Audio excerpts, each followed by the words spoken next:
Jai Ma. So today we will take up a portion, maybe this longish chapter, and there are few chapters which are long, and I don't want to rush through. So probably this chapter we'll do it in 2 classes. This is chapter 6 of the second part of the essays on the Gita, and it's titled Works, Devotion and Knowledge. We are still continuing with chapter 9 of the Gita, the Bhagavad Gita. This is on page, just for reference, this is on page 322. So, what we have seen last time is if you may say, the idea or conception of the divine, because based on that, the rest of the things will follow. For instance, if the divine is only the transcendent beyond, and he has nothing to do with the cosmos or the individual, has no point of connection with it, then forever there will be a gulf between this world as we know it, experience it, and the transcendent divine.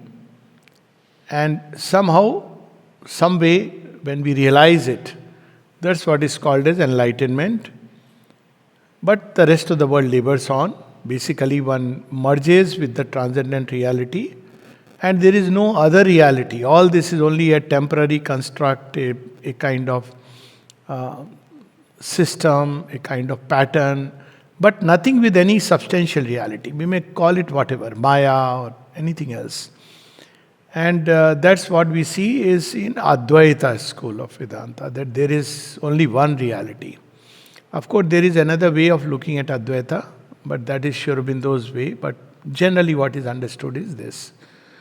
Then there is another way that, well, the divine is within the individual as well as he is transcendent. So, purpose of the human soul is ultimately to figure out a way, as a river finds a way to reach the sea and merge into the sea. So we have two options. One is to live in this world of ignorance, and the second is to find the way out to the divine and become one with him. So this becomes Dvaita. So there are two realities. From one you can go into another.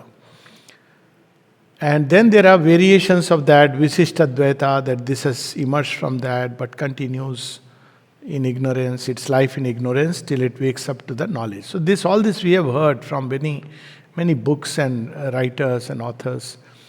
But then what of the cosmos? Does it have a meaning? Or is it just a splendid waste in which somehow human beings have come up after so many experiments that the divine or that reality has made, and ultimately one human consciousness has come up somehow, teeny weeny little one which has to merge back. So what about the cosmos? Is it simply a wasteful vanity?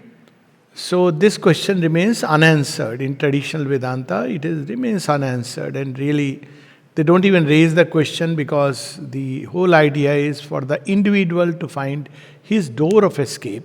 How does it matter about the rest? So these are the conceptions so far. Now Sri Aurobindo says, yes, there is a transcendent reality. Call it by whatever name, which is beyond the creation. And even, we may say, which is independent of the creation. And the creation depends on it, but it does not depend on the creation. So we have the idea of the author, who is independent of the book or whatever he creates. We can even take the example of our own existence, that there is in us an existence which is not really dependent on the body, not really dependent on the thoughts, mind, feelings, passions, desires, anything at all, but it exists. But then at the next level, the second idea is that he is not only beyond the universe, beyond creation, but he has also, this entire creation is a means to express him. For his play, as his expression, whatever we want to put it. And then comes this second aspect of the divine, which is the universal divine. So he is there in all the planes of existence, which are arranged hierarchically from the highest world to the lowest world.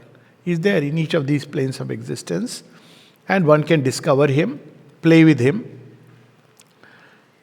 But this also doesn't give us a sense of the purpose of an individual in earthly life, because if it's only cosmic or transcendent, then I don't have any other way of relating with this earthly life except the operating system which I have been given, which is ego and desire. I have to abolish it and find that reality. But how do I deal with people? Because there is no individual truth of my existence, and whatever I thought and felt is true is being told is a prison, is a barrier, it's distorted. So the third level at which the divine reality represents itself, formulates itself, expresses itself is the individual. So we have these three terms, which the Father, Son and the Holy Spirit, if you want to put it, the transcendent, the universal and the individual. And they are not exclusive of each other, they are coexistent. And that again we can take the example of our own existence. So I exist independent of all this, but if somebody says, where do you exist? It'll be very difficult. Where do I exist? Yes, I'm in my thoughts, very much. What about feelings? I am there in my feelings. What about the will? I am there in my will. What about the brain? I am there in the brain. What about the heart? I am there in the pumping of the heart. What about the farthest finger or the toe? I am there in the toe also. Am I selectively present? No, I am there in all of this. But my consciousness arranges itself selectively by a process of concentration. I may be in the heart or the head, or if there is pain, I am in the toe. So all these things are simultaneously existing. So it's not like that divine is exclusive of this divine. So this is what we read last time. So then comes the logical next step, but this is not our experience. We don't experience anything beyond that little framework in which we are operating. So what are we supposed to do? So here we see the difference between one of the differences between religion and true spiritual life. Religion says, well, you have to accept it as a belief that there exists a God, there exists a reality. You have to take it as a belief. Why? Because X said so. End of the world. But yoga and spirituality say, no, you can start with taking that there is because X said so, but X also gives me a path by which I can discover and realize this truth in my own being, because it's my own highest truth. So that is the difference between yoga and religion. That's why when it is said yoga is not a religion, it doesn't mean it is secular. That's a way of putting it. But it simply means yoga is the way through which all these religion is confined to beliefs. But yoga tells you that you need not just keep believing blindly, but you can realize what you believe in. So that's the yoga which is given. So then the third question is, if I can reclaim, discover my own lost portion, how do I do it? So there is a word in the Gita which Aurobindo stresses here. He says, Sarva Bhavena. By all means, by every which way, we can discover that reality. What does it mean? It means let's take stock of what is available with us. So what is available with us is thought. It's given to us, whatever the degree of thought. What is available to us is a heart with feelings. What is available with us is will. So these are at least three definitely clear-cut psychological powers within us. In modern psychology, they are known as cognitive, affective, and conative. This is how even modern psychology we see these three dimensions. So what do I do with these powers? They are the powers given which I can either invest in the temporary and transient things, or I can invest it with the discovery of the eternal within me. That's as simple as that. So what is meant by investing them? If instead of letting my thoughts run towards all the objects and pleasures of the world, I can turn it toward the divine reality, beyond, within, because the reality is everywhere, behind every mask. If I can turn my thoughts towards discovering this divine reality, which is hidden behind appearances, then I am engaging in the yoga of knowledge. And that thought may start with reading, but obviously, knowledge becomes knowledge when I experience it as a reality. It's not enough to simply know about it. Then these feelings, instead of letting my feelings be invested in all kinds of temporary, transient satisfactions, if I can turn these feelings toward the divine, I will be engaging in the yoga of love. And similarly with the will, if I invest my will to discover and fulfill the divine will within me and in the universe, then I am engaging in the yoga works. So there is a question which people often ask that, well, we are asked to surrender. So it's very difficult for the modern mind to surrender because personal effort, I must put in the will. So they have a misconception about surrender. Well, surrender does not mean throwing your will out of the windows. That means becoming lazy.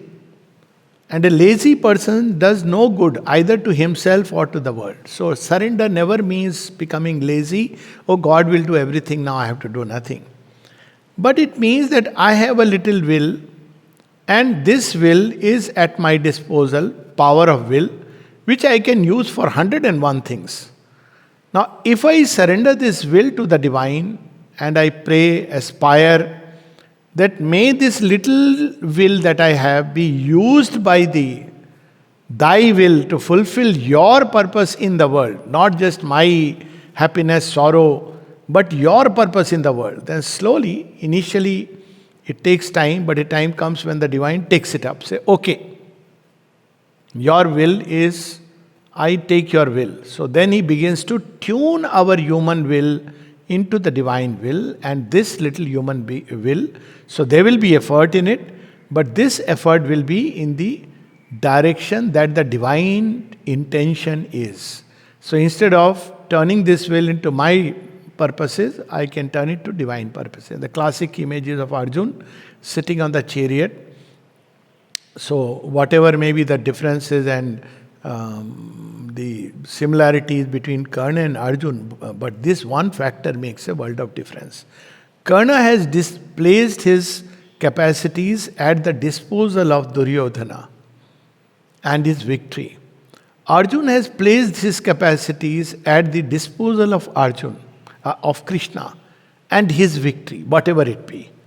So when we begin to do it, so he has to do the effort. Still he has to lift the bow. Still he has to put the arrow. Still he has to be skilled. Still he must be good in his work, sleepless. In fact, he should be even better, because if it is really the divine work that we want to do, we can't just have a laissez-faire attitude. We need to take it that, okay, now it's an important Mission Impossible original, part 0. So we have to completely surrender it so that the divine may work through it. So this is the basic thing about yoga. And then life begins. And it's that process is called a new birth. And there are several new births. And this whole chapter describes it with such a beautiful prosaic poetry. It's one of those chapters where one would love to read every line. Just to read it is a joy. So that's why I put it in 2 parts, because I don't want to rush through it. Something very beautiful when we read it, and he builds it like a music. Initially there are some basic notes, then it goes towards a crescendo, then it rises to a high peak. So it's amazing. Just let's take the joy of the chapter. Works, devotion and knowledge. This then is the integral truth. The highest and widest knowledge. Now you see, Sri Aurobindo's writing is so particular. He is not negating other forms of experiences. He is not saying that's not knowledge. He is saying this is the highest and widest. And logically, because it's all inclusive, a knowledge which excludes at one point even the one who is knowing cannot by its nature be the complete knowledge. So it's a inclusive knowledge, all comprehensive knowledge. So he says the divine is supracosmic, the eternal Parabrahman who supports with his timeless and spaceless existence all this cosmic manifestation of his own being and nature in space and time. Honestly, if we read through this chapter, the reading can give us a vision, some kind of a vision of the divine. It's written with such power. He is the Supreme Spirit who ensouls the forms and movements of the universe. Paramatman. So he is Parabrahman beyond all descriptions, definitions, but he is also Paramatman. That which gives, makes things alive, the spirit in everything. He is the supernal person of whom all self and nature, all being and becoming in this or any universe are the self-conception and the self-energizing. Purushottama. So we have Parabrahman. He will also speak of Parameshwara, Purushottama. So all this is He, Paramatman. He is the ineffable Lord of all existence, who by His spiritual control of His own manifested power in nature unrolls the cycles of the world and the natural evolution of creatures in the cycles, Parameshwara. So you see, now all these terms He is defining it for us. So Parabrahman, that of which nothing we can say, yet everything has come, is the source of everything. Then he is the Paramatman, the soul of souls, the self of self. And then he is the Parameshwara, the Lord of all creatures. And he is the Purushottama, the Supreme Person. From him the Jiva. Now this about us. So we want to know, okay, fine, what about us? Who are we? From him the Jiva, individual spirit, soul in nature. So this is the Jiva, where he enters into nature and as an individual soul. Existent by his being, conscious by the light of his consciousness. Empowered to knowledge, to will, and to action by his will and power. Enjoying existence by his divine enjoyment. All the cosmos has come here into the cosmic rounds. We are that, come from him as a portion of his being. All intelligence is a ray of his intelligence. So even logically we should turn it towards him in his service for his fulfillment in the world. And at the end he says, he and you are one. That's the essence, essential truth. But to discover it, we have to first turn and join with him.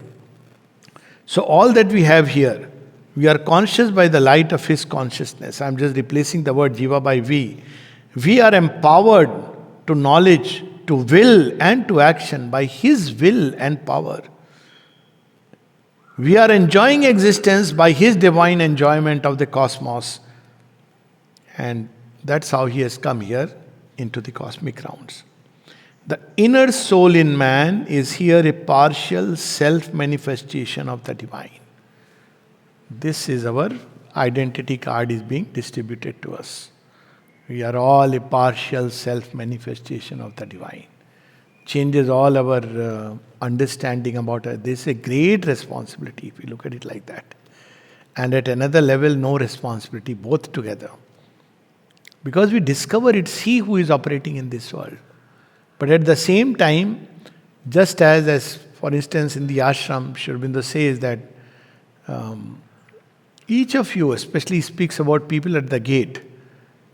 You have a certain responsibility because people judge everything based on that first contact. So when people come to Auroville, you may show all the nice movies. It applies to ashram also. You may show a nice film, tell them all the goody things, Auroville, and they are stunned, oh my God, this. But when they meet a person who is an Aurovillian and they interact, then If they say, oh, this is what your laboratory product is, this. So it gives, when we understand that we are ambassadors of the divine, His portions in the world, then it matters a lot, how we are, how we live, how we express ourselves. We are a limited portion, self-limited for the works of His nature in the universe, Prakritir Jiva Bhuta. In his spiritual essence, the individual is one with the divine. In the works of the divine Prakriti, he is one with him. Yet there is an operative difference and many deep relations with God in nature and with God above cosmic nature. So what is the operative difference? Because people always say, oh, you say you are God, can you build the cosmos? No, this how people say, if you are God, well, first of all, God doesn't make it like, can I build the cosmos, and He creates it. But what it means is, see, people go to, now recently there was Kumbh and people got this water from Kumbh. And or Ganga Jal. Many Hindus keep in their home Ganga Jal. So what does this Ganga Jal do? When you are dying, you put a tulsi leaf and you put Ganga Jal and you say, if you leave, you get moksha. Well, that's one part. So this Ganga Jal and that Ganga Jal, is there a difference? Essentially, no. But there is an operative difference. In that Ganga Jal, which is flowing with the Ganges, creatures thrive inside it. From crocodiles and whales and, not whales, sorry, but nice fishes, tortoise, turtles. It can drown a whole city, or cities can spring at its, command, because all the cities or the life has sprung around the the river banks. Its banks can, support life. All this is that Ganga Jal can do. But this Ganga Jal, though in essence is the same, but there is an operative difference. This Ganga Jal can be used for the dead person, can be used for Kumbhavishekam, can be used for. So there is, the individual Jiva is a portion of the divine. If he connects with the divine, that power, that energy awakens in him. And the same thing that the divine wants to do, can do through this Jiva as an instrument, because essentially it's the same power, same knowledge. But if it doesn't join, it won't. For example, even this Ganga Jal, you are giving it in somebody's mouth. And the person is full of doubt, full of, Arey, what will this do? This is just ordinary water. Then it doesn't become operative. Because it's there. So similarly, we have to figure out a way that this little individual Jiva can join with its source. Then it shares the glory and the greatness of the divine, but with an operative difference. That will always remain, because each Jiva is a portion manifested for a certain work. And that's why it's so important to mind our own business. You are given this part, stay with that, fulfill God there, and don't get into all that is happening elsewhere. That's a different way divine is looking after. In the works of the lower appearance of Prakriti, see, he is using the word in the works of the lower appearance of Prakriti. He seems by an ignorance and egoistic separation to be quite other than the one. And to think, will, act, enjoy in this separative consciousness for the egoistic pleasure and purpose of his personal existence in the universe and its surface relations with other embodied minds and life. This is our normal state, ordinary state of humanity. But on page 323 we see, to get back to this truth of himself is his direct means of salvation. So but because essentially it is one, it can discover and it should get back to that. His largest and nearest door of escape from subjection to the ignorance. Why nearest door? Because through the Jiva, rather than going into the cosmic, divine and transcendent. This is the nearest, because it's right there within us. So that's why the Mother and Sri Aurobindo insist on discovery of the psychic being. So that's why Sri Aurobindo says, the Mother says, is the divinity near you, most easily accessible. Rather than going into that vastness. So first to discover the divine within, this is the nearest. And yet the widest, because the moment we discover it, we can discover the universal divine and discover him everywhere. It is, so how do we do it? It is By turning all these powers, what are the powers? Since he is a spirit, a soul with a nature of mind and reason, of will and dynamic action, of emotion and sensation, and life seeking for the delight of existence, it is by turning all these powers Godwards that the return to the highest truth of himself can be made entirely possible. And because Sri Aurobindo's yoga directly takes from here, this part is completely one in sync with the Gita, the integral yoga from the triple path. And those who have practiced it are very deeply rooted in the yoga.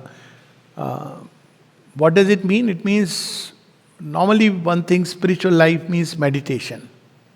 Meditation is only an activity of the mind, and that too only a small activity. Meditation can bring us in contact with a portion or an aspect of the divine, generally impersonal. But if we want the integral divine, Vasudevam Sarvamiti, then not only the mind, but the heart has to engage. The will has to engage. All of them has to engage. It's not either or, that some are doing this, some are doing that. Every part of the being has to engage. So this is what Sri Aurobindo is revealing to us. It's also logical. Then he passes from the lower to the divine nature. He casts from him the thought and will and works of the ignorance, and thinks, wills, and works in his divine identity as soul of that soul, as a divine delegate in humanity or a representative. Power and light of that spirit.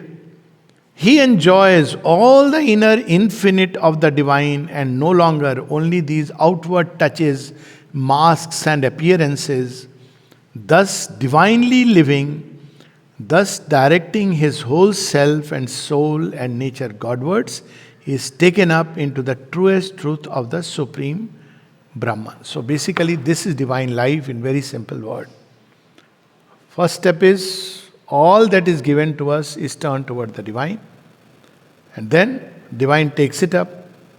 And then he starts living, acting, thinking, feeling in us and through us. This is all that divine life is about. So this is what he beautifully says.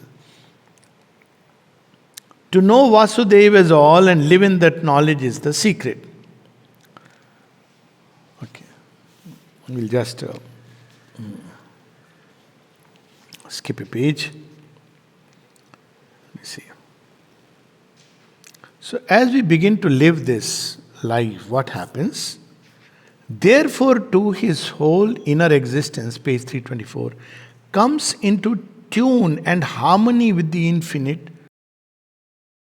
now self-revealed in all that lives or is within and around him, and his whole outer existence turns into an exact instrumentation of the cosmic purpose.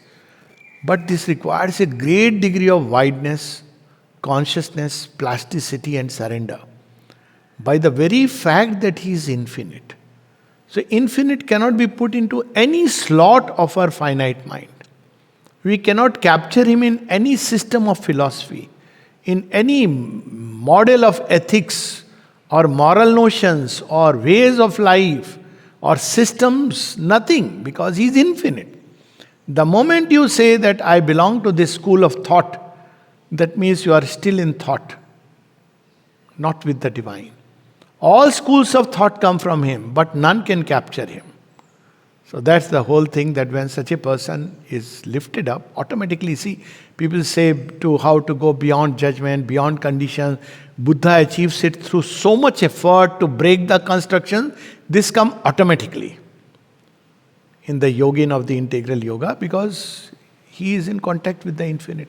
So he cannot be bound by any construct, whether his own, whether of the time, whether somebody was asking me, today itself there was a question that, sorry to say, but your generation, but not meaning me, your generation and this and that, and my generation and my generation. So what do you feel? I said, I have never felt I belong to any generation. Because each generation has its own issues. So, but I agree that today's generation is better. That's honest statement, that it has less hypocrisy, it's more straightforward, more frank, and I just love today's generation, and they are going to become better and better. But having said that, I don't want to be bound by any generation because by its nature, infinity is moving forward. So, if at all you want to ask, I would say the future most generation, which is yet to come. So you can't be bound by anything. Some people are bound to the milieu in which they live, to the what they have grown up with, conditions, so many things.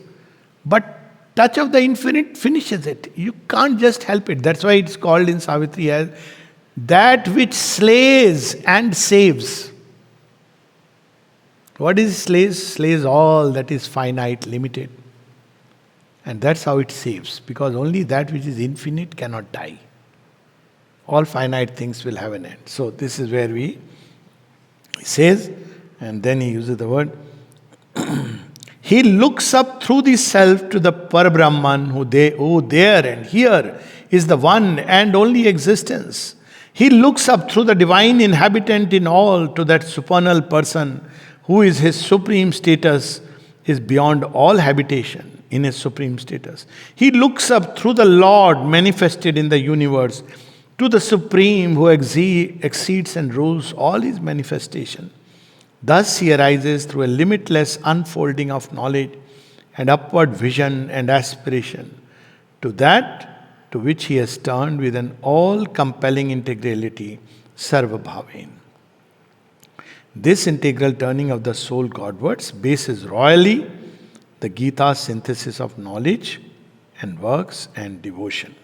So this is the fundamental ground. Basically, everything in us should turn to the divine, to be taken up by the divine. There is a period of preparation or a giving.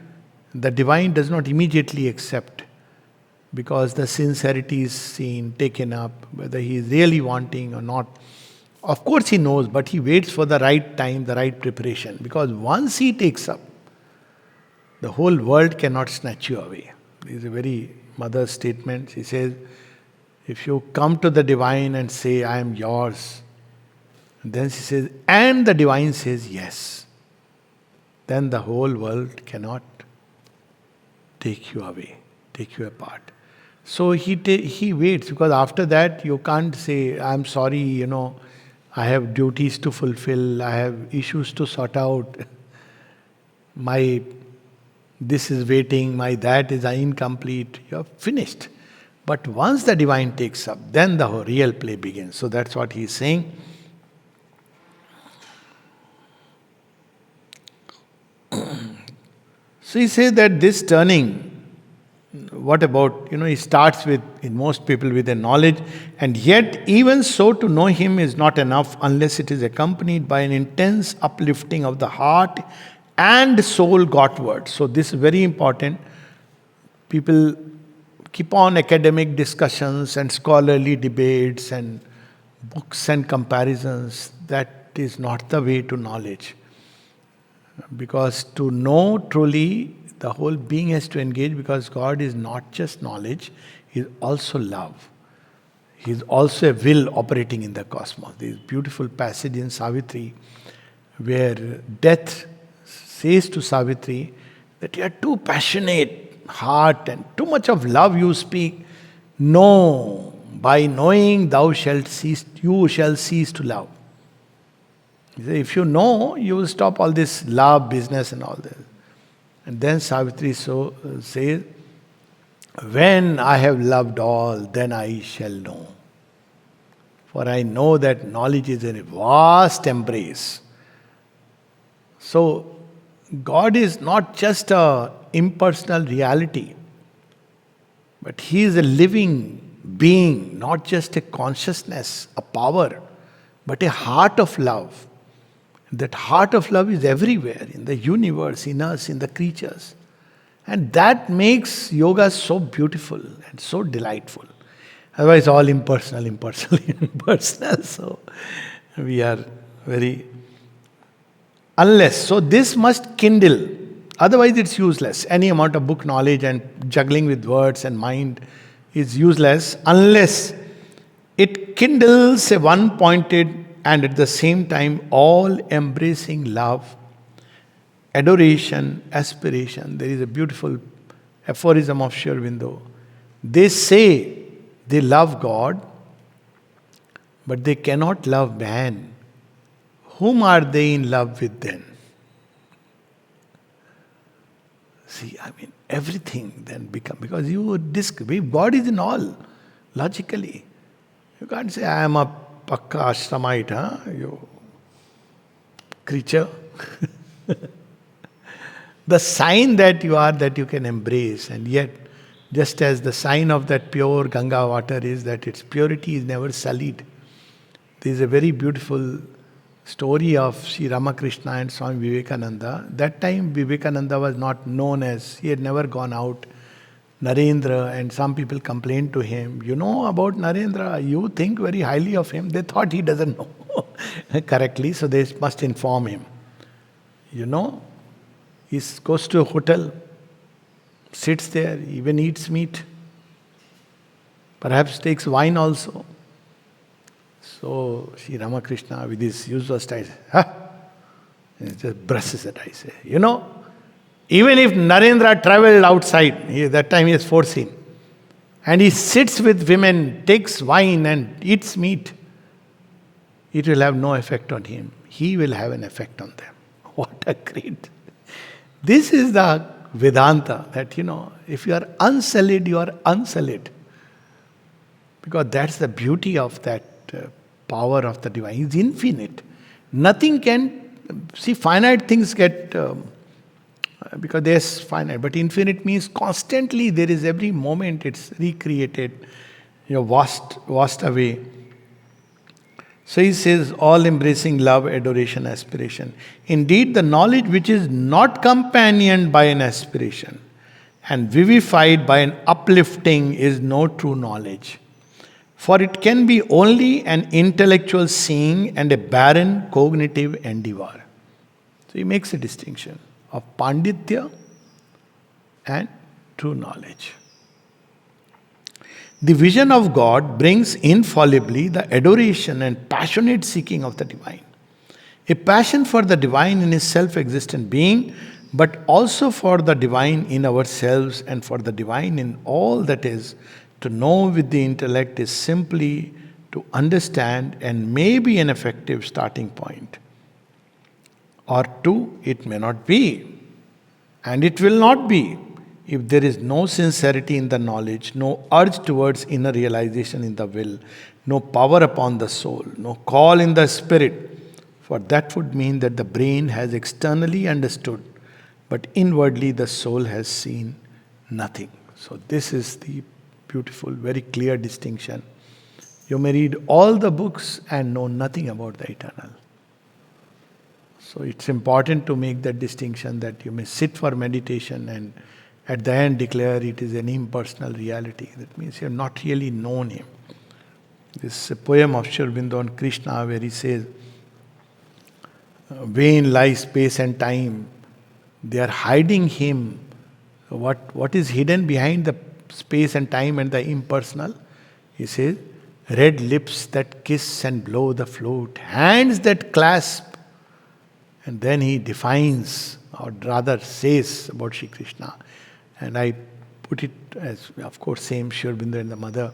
All he loves, all he moves, all are his, all are he. That is what true knowledge is.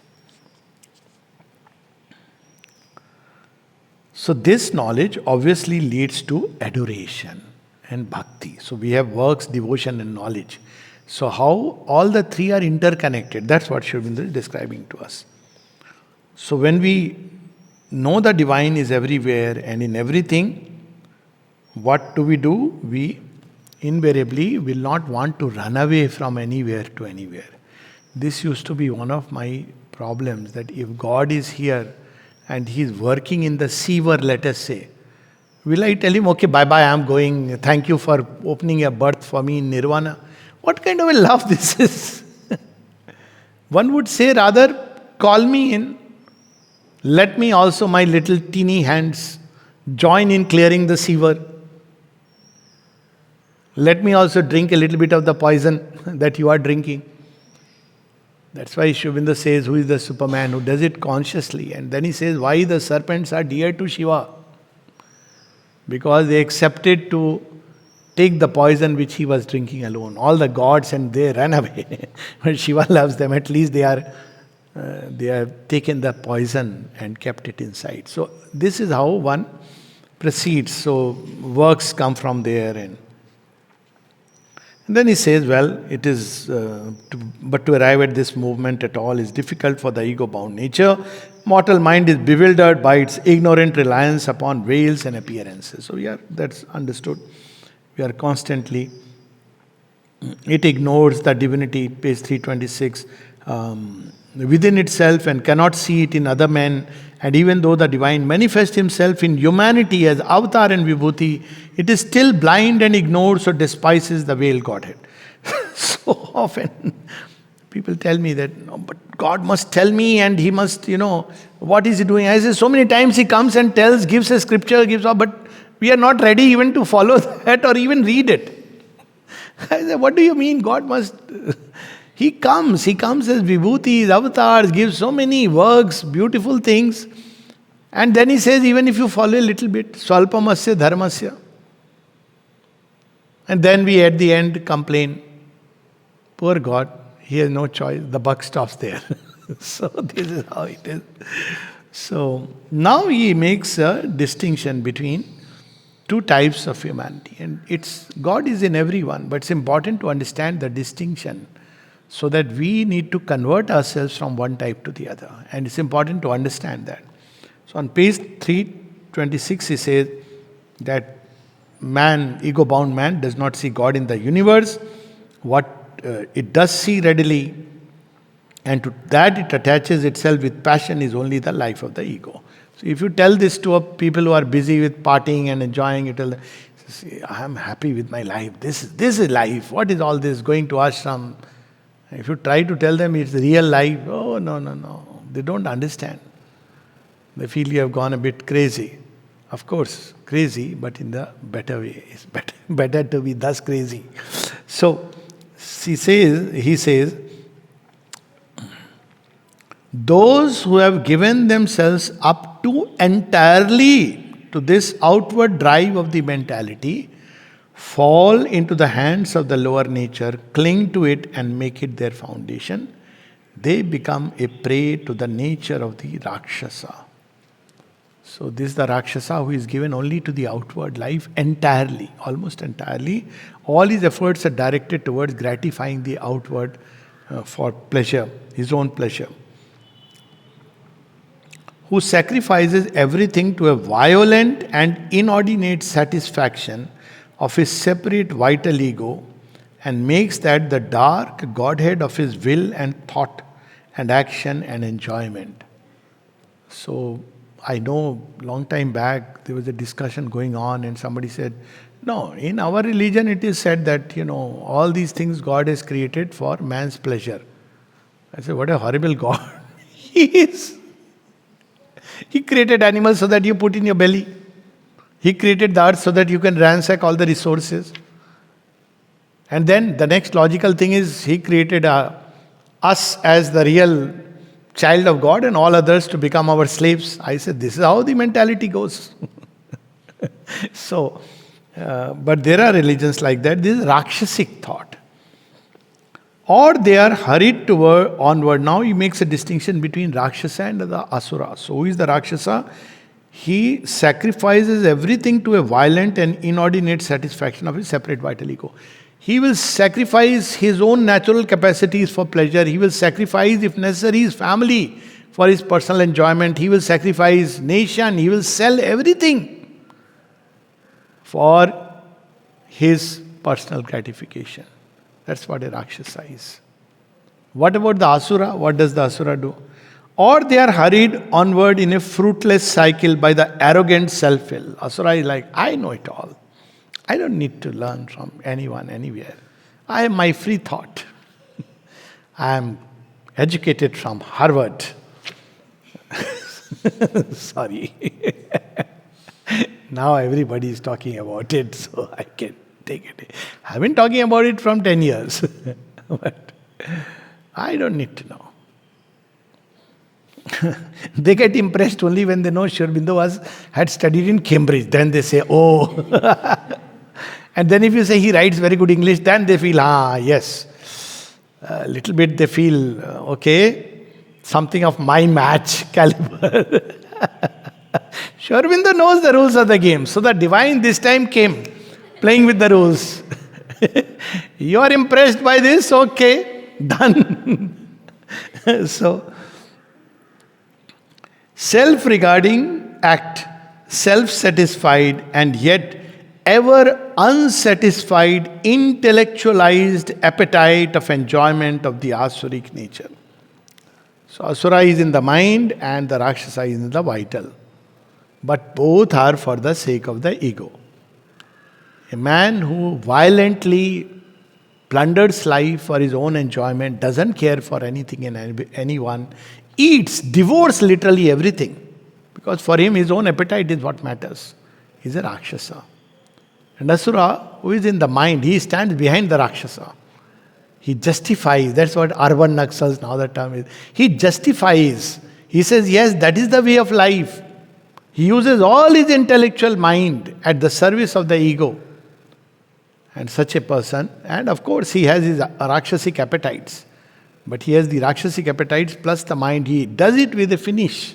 He is the ambitious man who is going up the ladder, who doesn't mind nudging somebody and throwing him down and project himself that I am the only one your company needs. He is the man. So he is the Asura. He'll have very impressive card. And all kinds of real and fake degrees will be written there. But we'll have no true knowledge. So, this is the Asura. But then, fortunately, there are the great-souled. Now he describes this is the Rakshasa and Asura, but there are others who are great-souled. That's what we should read. The great-souled. So where does Rakshasa and Asura go? It's a labor of Sisyphus. So they keep on doing and at the end they discover nothing.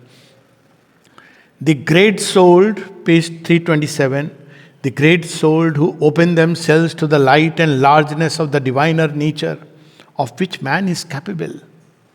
They want to upgrade, discover that highest reality, are alone on the path.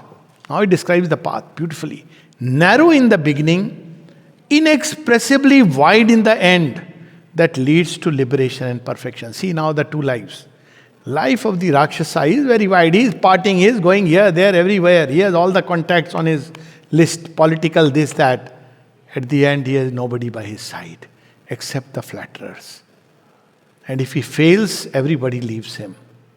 You read the life of Kansa in his last days, or Aurangzeb. In his last days, he is doubting everybody around him. He is so suspicious. He is full of fear. That same thing happens with Kansa. He thinks Krishna has entered. Oh, where is he? Oh, he is there. Somehow you must kill him because Krishna is growing upon him. So it's wide in the beginning. I am the Lord, ruler, and narrow in the end. But spiritual man is narrow in the beginning. I want to seek the divine. Doesn't matter. People may think he is crazy, mad. He doesn't come for parties. He is not. But in the end, he embraces God in everyone and everything. So it's narrow in the beginning, but it becomes wide. Narrow in the beginning, inexpressibly wide in the end. That leads to liberation and perfection. So wide that in every creature, you can begin to feel the divine presence. And you can connect with the divine presence everywhere and in everything. The growth of the God in man is man's proper business. Imagine writing in our business card.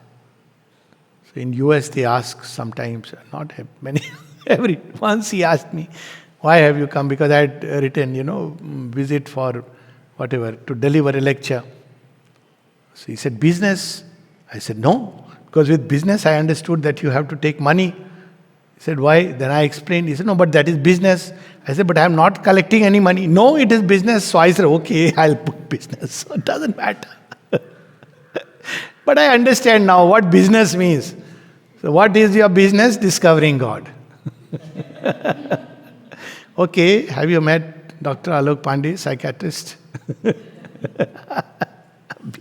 Business. So he says it's our proper business. So behind whatever business we are doing, should be our real business. Uses in the life divine also. The ascent to the divine life is the work of works, the sole acceptable sacrifice. It's what is our real business in this world. It's the only business which is the profitable to the end.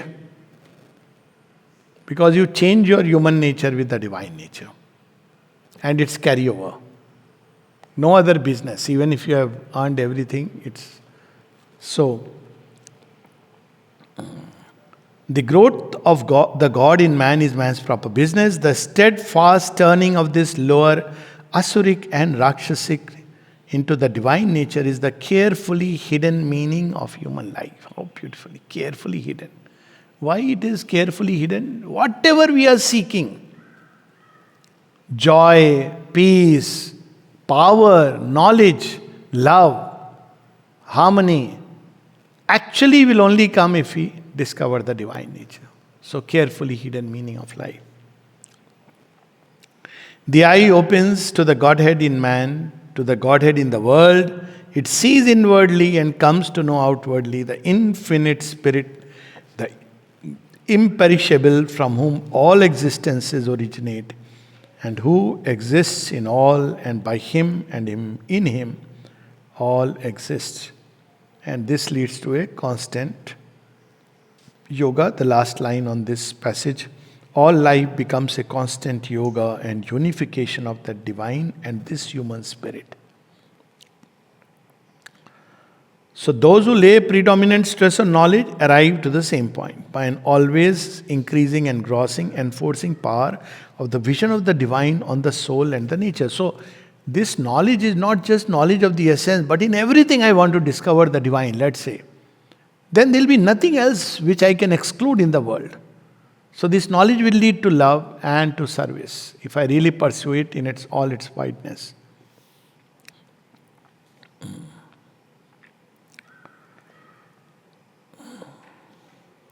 And then he speaks again about the way of works.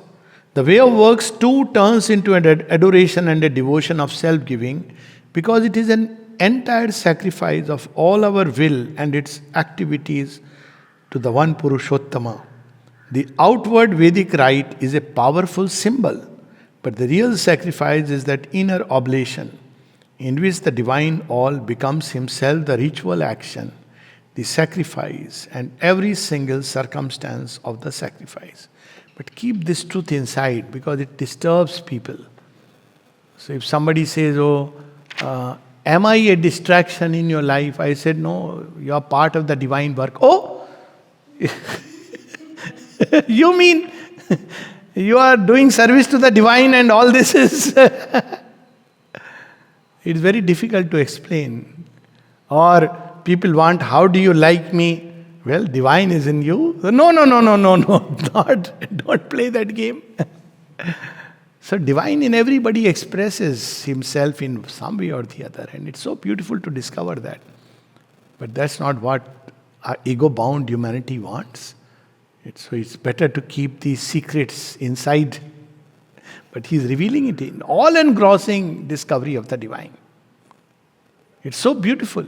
You discover people in their divine essence, in the expression. Everybody has something or the other of the divine quality expressed, maybe in outward action, maybe in thought, feeling, and that we can become a point to enter. See, this what he says. Okay, I'll go a few lines above because he puts it so powerfully. It is a heartfelt seeking and seizing of the supreme and the universal, a pursuit of the infinite in his infinity and of the infinite in all that is finite, a vision and embracing of the one in his oneness and of the one in all his several principles, his innumerable visages, forces, forms, here, there, everywhere, timelessly and in time, multitudinously, in endless aspects of his Godhead, in beings without number. All his million universal faces fronting us in the world and its creatures. How beautiful this vision is. So many ways one discovers. There is a beautiful line which I often remember, one of the poet who sings it, he says in Bengali, Amar eke Krishna mon bhore na, ami onek Krishna dube chai. I'm not happy with one Krishna, I want many Krishna all around. So this is where we are led, and he speaks about the inner sacrifice, which goes on continuously. He says, Vedic sacrifice, that outer, you have a ritual fire and put oblations, that's okay. He says he's powerful, he's not denying it again. But the real sacrifice is when there is an inner sacrifice going on, an inner oblation. Every thought, feeling, sensation, everything is being offered into that, to the divine Godhead. So how beautiful life would be, he is showing us. And with this, we'll stop. It's again very powerful. All these are meditations. So often, if we read these passages or take out these passages, and we can use it as meditation because they are very powerful. See, on page 329, with which we will stop. The illumining Godhead is himself the Veda, and that which is made known by the Veda. He is both the knowledge and the object of the knowledge. The Rik, the Yajur, the Sam, the word of illumination which lights up the mind with the rays of knowledge. That's why Shri Krishna says that he who has discovered the infinite, for him the four Vedas are nothing, but it's like the importance is like a person who is in the ocean has of a bottle full of water. Because he's surrounded by that. All the Vedas are singing his glory. That's why when people say that, which mantra, I said, can there be anything more powerful than the divine name? All the Vedas are singing his glory. And when the glory of glories is already there, so do you still want to say, I am going to recite a verse of the Veda? He said, hold on, I'll go back, you recite, I'll come back after you have recited. So that's what he's saying. He's the Yajur. Yajur is sacrifice. Sam, the bhakti, the song, the Rik, the knowledge. All this is he. The Rik, the Yajur, the Sam, the word of illumination which lights up the mind with the rays of knowledge. The word of power for the right ordaining of action. The word of calm and harmonious attainment for the bringing of the divine desire of the spirit are themselves the Brahman, the Godhead. She is the aspiration, she is the beginning, she is the prayer, she is the goal towards which it climbs. And it's so logical even to understand, though there is no need to use the logic. Where does it come from? How does it come from? What gives it the energizing power to climb upward? All this is none else but the Divine Mother. The mantra of the divine consciousness brings its light of revelation. The mantra of the divine power, its will of effectuation. The mantra of the divine Ananda, its equal fulfillment of the spiritual delight of existence.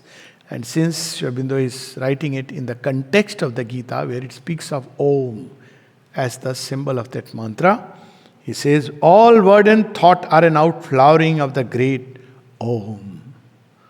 Om, the word, the eternal, manifest in the forms of sensible objects, manifest in that conscious play of creative self-conception, of which forms and objects are the figures. So forms and objects are that, and all that they reveal, they reflect, they symbolize, they express. Each object holds within itself a meaning of God, thought of God in creation. The sea, its vastness, the sky, its vastness. The earth is forbearance, everything. So it expresses itself in the form and is the spirit and the idea behind the form. So all that is Om. It first conceives, like everything, no? We conceive and then we express. So there is a divine conception of creation. And creation is meant to express that. So it expresses through the language of forms.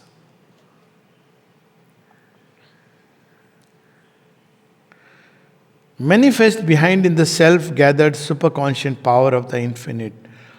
Om is the sovereign source, seed, womb of thing, an idea, form and name. It is itself, integrally, the supreme, intangible, the original unity, the timeless mystery, self-existent above all manifestation in supernal being. This sacrifice is therefore at once works and adoration and knowledge. So one cannot take up yoga without the mother's grace. She calls to the path. She is the origin. She is the path, becomes the path because she gives us the strength to walk through the path. And she is the goal of the journey. This is a small little letter of Sri Aurobindo. The mother is the path and the mother is the goal. If you know this, all else is wonderful. Jai Ma.